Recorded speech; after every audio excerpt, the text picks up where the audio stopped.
Hi friends, అందరికీ నమస్కారం. ఈ రోజుటి కదా లౌక్యంతో సౌఖ్యం. రాజయ్యకు ఓ బొమ్మల దుకాణం ఉండేది.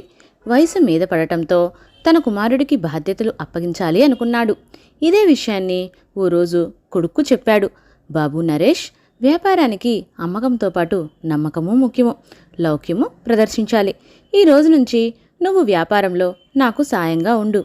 నీ మీద నమ్మకం కుదిరాక మొత్తం బాధ్యతలు నీకే అప్పగించి నేను విశ్రాంతి తీసుకుంటా అన్నాడు. తండ్రి చెప్పినట్లే నరేష్ వ్యాపారంలో సాయంగా ఉన్నాడు.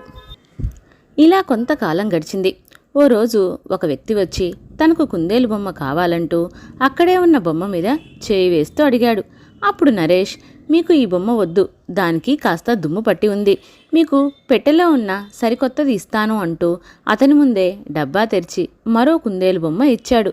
నరేష్ మాట తీరు నచ్చడంతో ఆ వ్యక్తి బేరం ఆడకుండానే చెప్పిన ధరకే బొమ్మను తీసుకుని వెళ్ళాడు. మరో రోజు ముగ్గురు వ్యక్తులు ఒకేసారి దుకాణానికి వచ్చారు. వారు ఒకేలాంటి బొమ్మను కొనుక్కోవాలనుకున్నారు. వచ్చిన వారిలో ఒకరు తమరికి దగ్గరి బంధువు. బొమ్మ ఖరీదు 200 రూపాయలు. 60 రూపాయల లాభంతో ఖరీదు 260 రూపాయలు చెప్పాలి. కానీ బంధువు కోసం ధర మరీ తగ్గిస్తే నష్టం వస్తుంది, తగ్గించకపోతే అతను చిన్నబుచ్చుకుంటాడు. ఇప్పుడు నరేష్ ఏం చేస్తాడు అని రాజయ్య ఆసక్తిగా గమనించసాగాడు.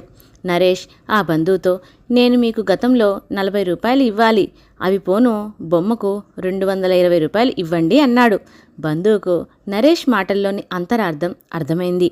నవ్వుతూ అడిగినా మొత్తం ఇచ్చేసి బొమ్మ తీసుకుని అక్కడి నుంచి వెళ్ళిపోయాడు.